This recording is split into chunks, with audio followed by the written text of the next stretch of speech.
Hey there, welcome to this quick overview of all the different nations you can play in Admiral Dreadnoughts in the campaign. Which ones are good, which ones are okay, and which ones are outright difficult to play. Let's have a look. This is going to be a tier list ranging from S, which is the best tier, Superb, all the way to Delta, which is the worst. Now, let's fire up Admiral Dreadnoughts and have a look at all these different nations. Let's start out with the British Empire. If you're starting out as the British, you generally get the biggest GDP. It does depend on what area you start in, but for this particular list, I'm going to start in January 1900 with these various nations. And this is vanilla. I'm running version 1.5.1.6, and by the time that you might be watching the video, we're probably moving on to a new version. Now, the British have a lot of territories. They get 72 provinces. And with that, they tend, in most playthroughs, to have the biggest GDP. On top of that, they also have a very good growth, at least right now.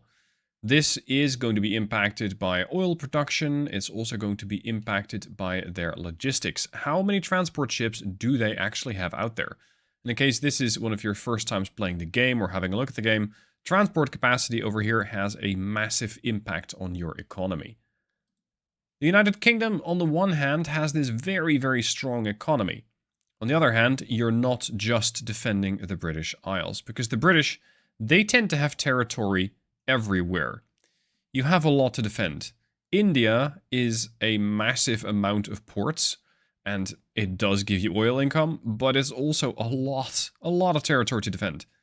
And this kind of cuts both ways. Because you have this mechanic in Admiral Dreadnoughts called army logistics. This essentially comes down to, do you have enough capability to ship the army around to positions where you need them?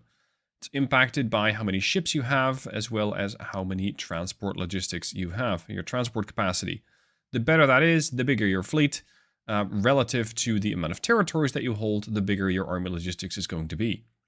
If your army logistics is not very good, you're going to find that, for example, such as China, you might have an enormous army, you might have an enormous landmass, but you're not that good at defending it. So this is definitely going to factor into my decisions whether or not a nation is going to be easy or difficult to play. I would consider United Kingdom to be S tier. Generally, they do extremely well.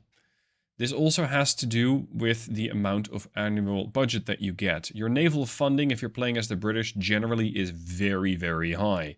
Which means that you can immediately start with a sizable fleet, and that sizable fleet might immediately be able to start pouncing on some smaller fleets. For example, if, as the British, you were so inclined to go after, I don't know, Germany, for example, and take some of their territories off of them, you probably could. And you can do this before Germany becomes the powerhouse that it is capable of becoming. So I would definitely classify the British as S tier. So let's have the British flag over here on S tier. It's not strictly easy mode, because you still have some territories to defend, but just the sheer amount of economic firepower that this nation has, you have a very, very good starting position. If you can defend your colonies, if you can hold on to your colonies, you're going to have a pretty easy campaign. What about their, let's say, natural adversary, Germany? What about them? Well, the Germans, they operate slightly differently. They have only 19 provinces, because historically Germany didn't really have a whole lot of colonies. They don't have no colonies. They have Cameroon over there, they got Togoland, but outside of that, there's not a whole lot of Germany spread around, which can be a very good thing. It means you don't have a ton of territory to defend, and the biggest concern I would say you have with Germany is being able to operate in the North Sea, so most likely you're going to be clashing with the British, unless you bolster your alliance with the Brits. And if you are playing as Germany, and you improve relationships with the British, you might not have to fight them at all. As such, you can definitely turn into a very, very stable and powerful nation. However, Germany can be somewhat weak when it comes to invasions. Because you can get invaded from northern France, you can get invaded from all sorts of provinces around here, you can get invaded by the Russians. And that does mean that you're a bit fragile. It means that you might not want to use a very large navy and instead spend a bunch on, let's say, research.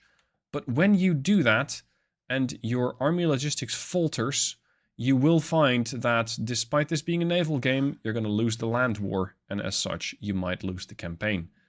So that leads me to believe that the German Empire, while being a good nation, is not necessarily S tier.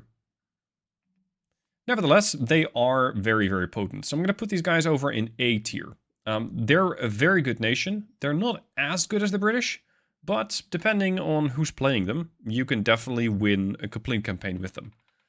Yes, you might have a bit of a struggle when you're fighting the British early on, but once you've overcome the British hurdle, and if you're feeling particularly ambitious, invading British territory, be it colonies or even their mainland, you're going to have a very good stepping stone. Go to peace for a little bit of time, build your economy out, and you'll be fine. Alright, let's move on to the next nation. Next nation is going to be France. France does not have a whole lot of territory in Europe, but the territories that they do hold are extremely valuable. Southern France, Western France, Northern France. The key territories of France itself. The French economy starts out so-so. They're, at least in this particular playthrough, at 151 billion, which is bigger than Germany, but substantially smaller than the British. Now, depending on what sort of RNG you're getting, you might find that you're immediately at odds with Germany, or you're going to be in a good relationship with Germany. I would say early on, keep Germany as your friend, or at least try to. Because France has a lot of territories. They got 33 provinces, as opposed to Germany's 19. And if your fleet isn't big enough, you're going to see that army logistics become a problem. Because if the Germans are capable of invading you from southern Germany, for example, to northern France, and you lose this territory, oof, that's a substantial chunk of territory gone. Vice versa, it is a bit difficult to invade Germany. It's not impossible, but you're going to have to demolish their fleet substantially. And because Germany doesn't necessarily hold a whole lot of territory down in Africa, it is not necessarily going to have a very bad army logistics. I have never really seen Germany struggle with that stat. So in that case, you might find that France, you might see that your own nation starts to invade more territory, which, as the Admiral, you don't really have an impact on, but it'll happen anyway. This can mean that your army logistics, because of your invasions, is going to get progressively worse. So if you want to keep your territories, and if you don't want to suffer any potential land invasion in Europe, keep your fleet strong. France's democracy does have some really nice GDP growth of 15%. Keep in mind that mostly works out when you're actually at peace. If you're at war, you tend to suffer from some sort of war exhaustion, if you will, and your GDP starts to suffer. So ideally, as France, grab some territory, go to peace, grow. Just build your economy out a bit more, let those newly conquered territories just develop, build some new ships, do some more research, and then do another, let's say, sprint campaign, where you immediately take a bunch of territory from a nation, go to peace with them, sue them for peace, and get more territories, and then proceed. This GDP growth of 15% is potent.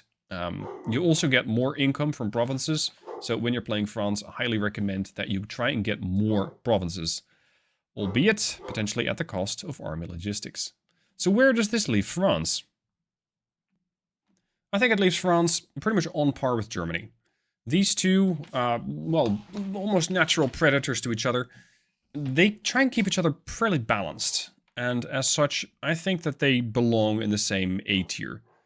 The ships and the hulls that you have for both France and Germany are very potent. They're well balanced for very good ships. And I think that these two definitely belong in the A tier. All right, moving on. Next nation. What about Spain? Well, that's tricky. Spain, in this particular playthrough, starts out with a very, very small economy, 35 billion. They have 7 provinces. It's almost nothing. And this does mean that not only will you suffer with the amount of territories that you hold, and as such with the GDP, so the amount of income that you get, you'll also potentially suffer to hold it. Because you cannot afford a big fleet, you can also not get a good army logistics, and you're going to find that, well, you might collapse. Spain does have a constitutional monarchy, which means that military power is pretty good at plus 20%. Your naval budget is very high. So if you're able to grow your economy by, in this case, being at peace as much as you can, that can help because you're getting a bigger chunk of the the budget that the GDP is. However, your growth isn't that fast. So one way to get additional naval budget available is just by trying to conquer additional territories. In this case, Spain starts out with a couple of territories in the area of, well, let's say around Spain. You got the Balearic Islands, but you also have a couple of territories. Oh, sorry, here.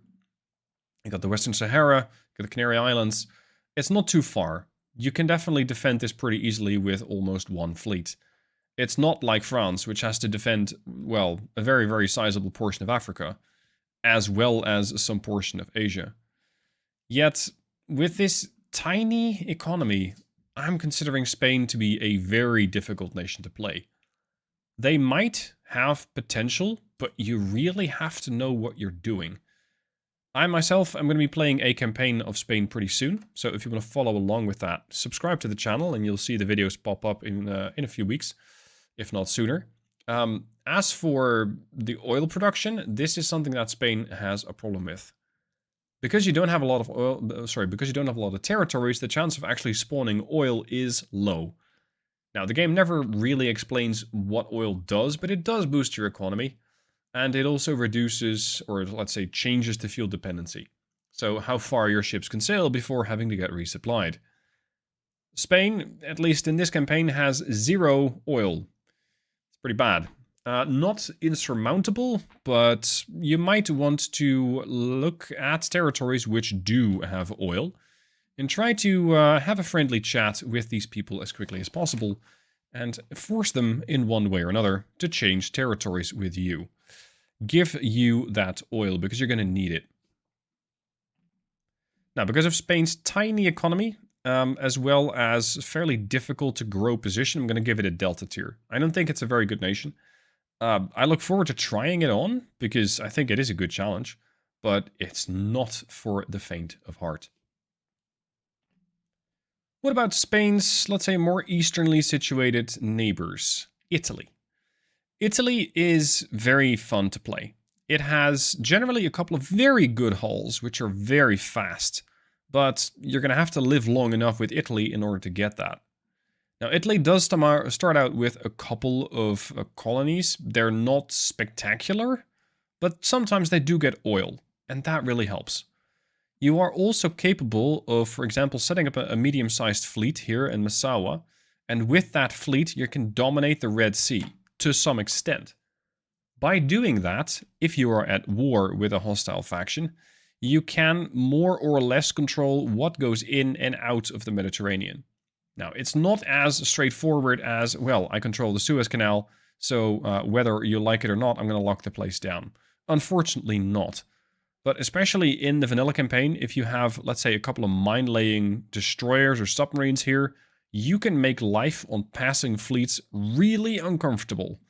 And that means that Italy starts out with a pretty decent position. As for the economy, 82 billion's not bad. They're about middle of the pack. You can see that they're definitely bigger than Spain. Their army logistics, at least currently, is also suffering quite a bit. When it comes to their, let's say their constitutional monarchy, you get a decent naval budget. Again, your GDP growth is relatively bad. It's the same situation that Spain has. Province income and military power are both 10 and 20% improved. But you also have a tendency to suffer unrest. Now, as a player, I've never really succumbed to unrest, which means that if it's really high, your people are going to have a bit of a revolution and potentially kick you out of the country. Never happened to me, but if you don't keep a good eye on the unrest, if you don't keep it in check, it can backfire on you. So keep a very close eye on the amount of unrest and potentially spend some of your naval budget to calm your people down. As for Italy's expansion potential, it's tricky. You have Italy here, so you got your neighbor Austria-Hungary to your east. This means that Italy's relationship with Austria-Hungary is going to be pretty important. If you cannot keep that slider for Italy versus Austria-Hungary good, you might be in trouble, because the Austro-Hungarians, well, they don't have any territories outside of Europe. In this campaign, their army logistics is absolutely atrocious, but it's not unusual for the Austro-Hungarians to have a pretty good army logistics and start invading, I don't know, Germany, Italy. They start taking over Serbia, Romania, all sorts of these territories that are currently let's say not unheld, but neutral territory. This means that as Italy, you might get pushed by Austria-Hungary.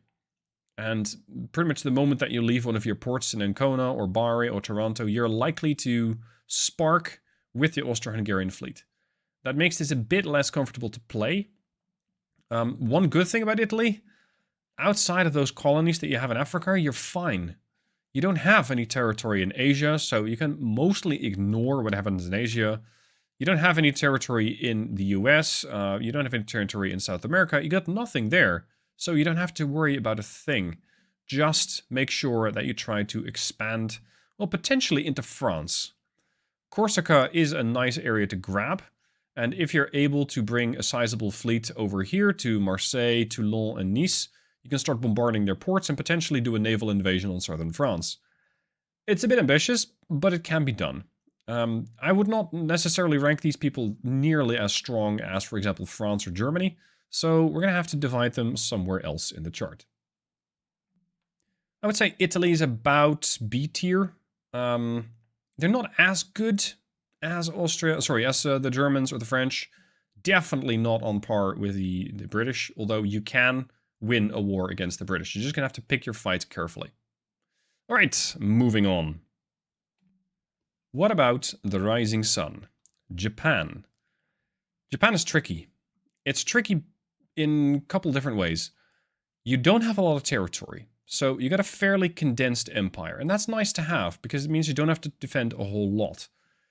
Your army logistics, however, currently is awful, so start building more ships, start building transport fleets. A problem with Japan is that you are bordering Northeast Asia, you're bordering the Sea of Okhotsk, so you're going to be most likely facing Russia at some point. You got the Yellow Sea, you got East Asia, you got territories at the Philippine Sea, Southeast Asia. You have a lot to defend. And if you don't have ships in pretty much every of these theaters, you're going to start losing your transports if you're at war. This can make Japan a bit more difficult to play, because while everything happens in Asia, everything happens all over Asia. So it's not like you're going to have one big blob over in the Sea of Japan and, I don't know, attack China. It's possible, but not easy. Whereas you're going to have to defend your interest everywhere. Japan does have a pretty interesting constitutional monarchy, which gives you a lot of military budget, but your GDP growth is awful. It's really bad. So you're not really going to be relying upon growth in the traditional way of just slowly progressing with your economy. You're going to have to just grab territory from somebody else, which thankfully Japan is definitely capable of doing. They can tech up pretty quickly, depending of course on how much you spec into that. But I find that if you're not necessarily in a straight shooting war, you don't really need a big fleet up until the point where you've teched up. Right now, though, you're at a very bad situation with the Russians, like minus 95. So they only need one incident and they're going to go to war. Which, a Japan-Russia war, you don't actually border them anywhere. So a land invasion is not that likely. I have found that fighting Russia with Japan is pretty doable.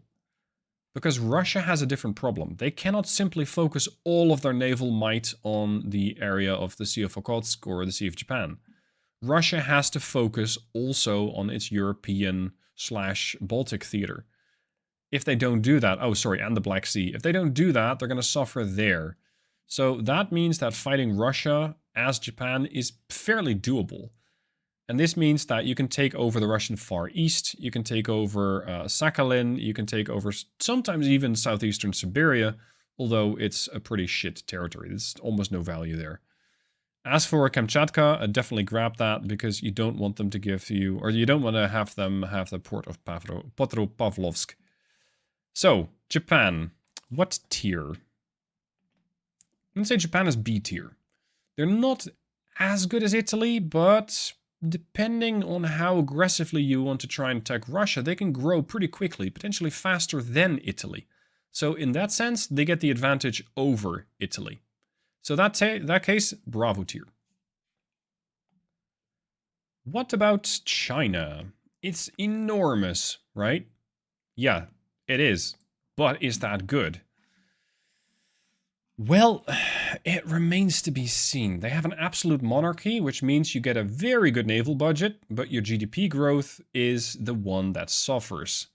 You also get a lot of unrest, and yeah, this can change if you get a revolution. That is, if you let your unrest get real high, you can have a different party in power. It's rare, but it happens, and that can change your modifiers. Right now, as China, if you are looking to compare with Japan, like you got 48 billion economy, they have 54 billion economy. Growth-wise, you're not doing nearly as well as Japan at 6.3% versus 10.8%. And again, all of these numbers might change in your campaign. Your GDP growth isn't that good. Your army logistics is awful. You have, like, square kilometer-wise, an enormous amount of territory to defend. But you really only have one shoreline to worry about. The problem with China is that I found that it doesn't develop that fast. So you have to be pretty aggressive. And in the campaign that I've just completed, I have taken over Japan in a couple turns. Well, not a couple turns, like I think it took me 3 to 4 years from the start of the campaign, but I took over Japan. And once you have Japan, you immediately feel a lot more comfortable. Because you don't have to worry about any of these land invasions. Land invasions is something that China does exceptionally well. Despite their poor army logistics, they tend to have enormous armies. Right now, Manchuria, 41,000. It's not that big. 57,000 here. But Liaodong, yeah. At the moment, I wouldn't invade it. Especially not with your 5% army logistics. I have, however, seen just at the snap of a finger, your army just spawns 900,000 men in, and they just keep pushing and pushing and pushing. But it's a mechanic I don't really like. Because you're the admiral, you don't control it, you just hope that, for example, the army marches in from Manchuria to Northeast Korea. China, I think it's okay. I wouldn't necessarily put them on par with Italy or with Japan. So I'm going to rank them a little lower. I'm going to say the Chinese are C tier. They have a lot of army power, but because it's a bit unpredictable when it comes into play, I don't really like it. It is an interesting nation to play. They have some really spectacular hulls, such as the command battleship, capable of, at least the way I built it, throwing out 40 torpedoes per side. They have some funky hulls like that. So in that sense, they're fun to play. They're not necessarily the easiest nation to play with. Time to go back to Europe. Austria-Hungary. What is the deal here? Austria-Hungary right now starts out with a 76.9 billion economy with an enormous growth, 12.0%. So that is very spectacular. They already have oil. They only have 7 provinces. That's a good thing, and it's a bad thing. Because the provinces that you hold are mostly inland. This means that if you ever find yourself at war with the Russians or with the Germans, it is possible that you will start losing territory. And for example, losing Galicia would be an enormous blow. Because the army logistics is something you can't really influence that much, or at least you cannot really influence how well the war is going ashore, that means it's up to you to try and, for example, fight the Russians, if it comes to that, in the Black Sea. If you can make a couple of casualties there and force the Russians to go to peace, you can get some money off of them and potentially some territory. Although, generally, the Russians don't have any territory to share, because they don't have any colonies. The area over here with Romania, Serbia, Montenegro, Kosovo, Central Balkans, I have seen more often than not that Austria-Hungary starts to just gobble up these territories.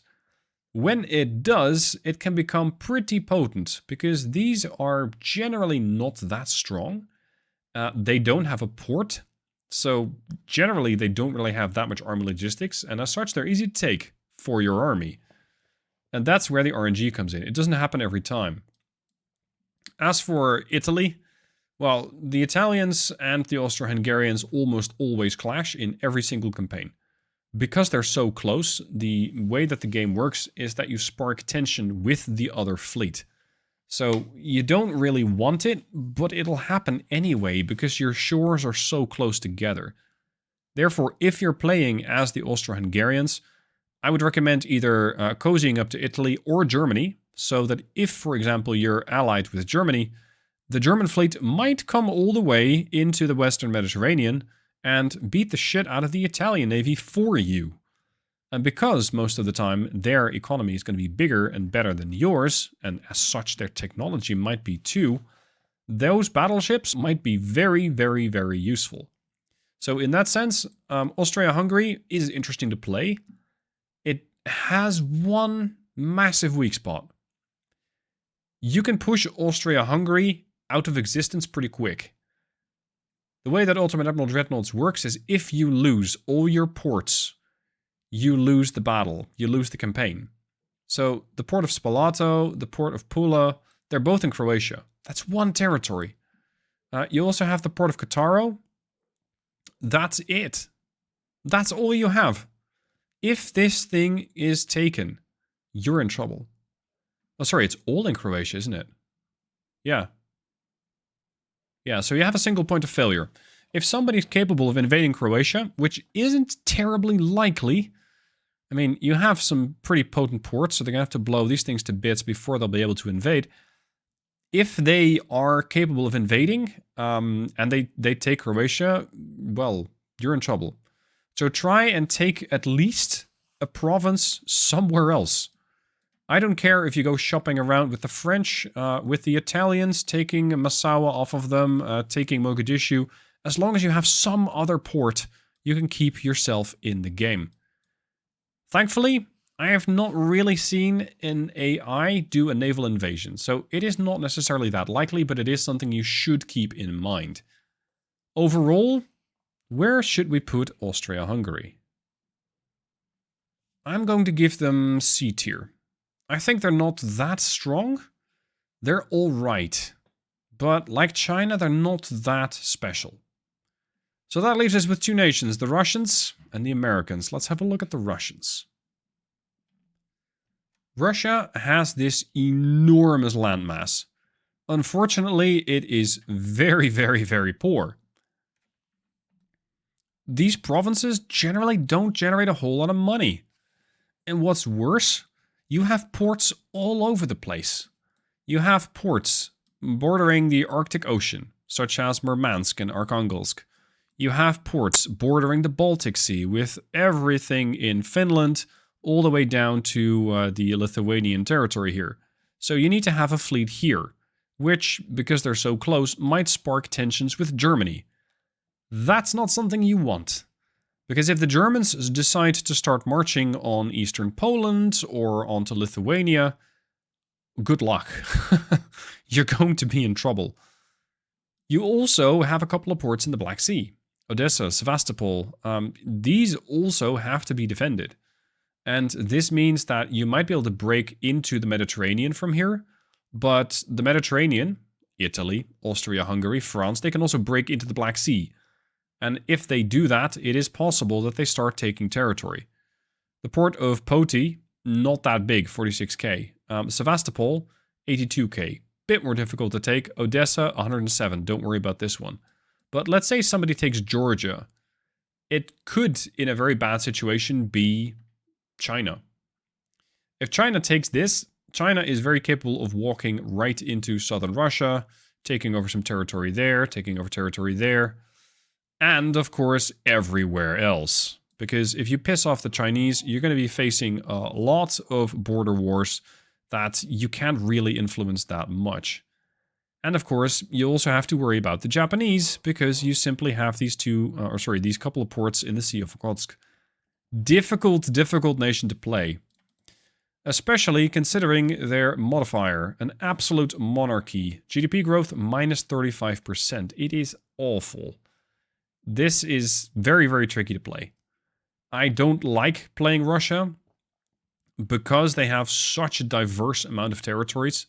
And the Russian campaign is actually the first one that I gave up on because I simply couldn't hack it anymore. It's not necessarily a quick death when you're playing Russia, but because you have quite a lot of territories that need to be defended, 28 provinces, your army logistics is bad. Other nations might spark tension with you. If they then invade you with an army, you're just stuck. You can't really spend a whole lot on research to become a tech power because you don't have the money. You can't really build a big fleet because you don't have the money. So playing as Russia, I have found to be very difficult. To that end, Russia is a D-tier nation, much like Spain. Their economy might be bigger, but their position on the map is very tricky to play. So what about the US? Where do these guys go? The US is an interesting nation to play, because you have massive borders, but they're very easy to defend.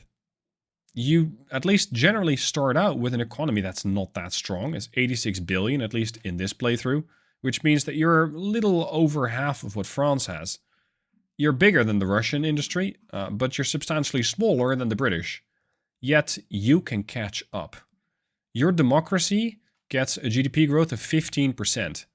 If you stack that with getting a whole lot of transport capacity, you're going to have a very strong economy in a very short period of time. On top of that, right now, you don't get a lot of territory. The US starts out with 17 provinces, and it's not unusual for the US to start at some point clashing with the British, taking over, for example, the Grand Bahamas. Cuba might at some point turn hostile, which then becomes a fair game target. I have seen the US go against all sorts of territories in Mexico.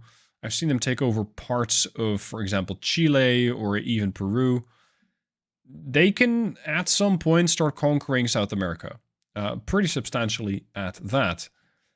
Also, because you're quite far away from everybody else, you don't spark with anybody. It's not like there's going to be a whole lot of navy around your area. Well, maybe here with the British, but the British tend to also clash with the Germans, with the French. They're going to be busy elsewhere.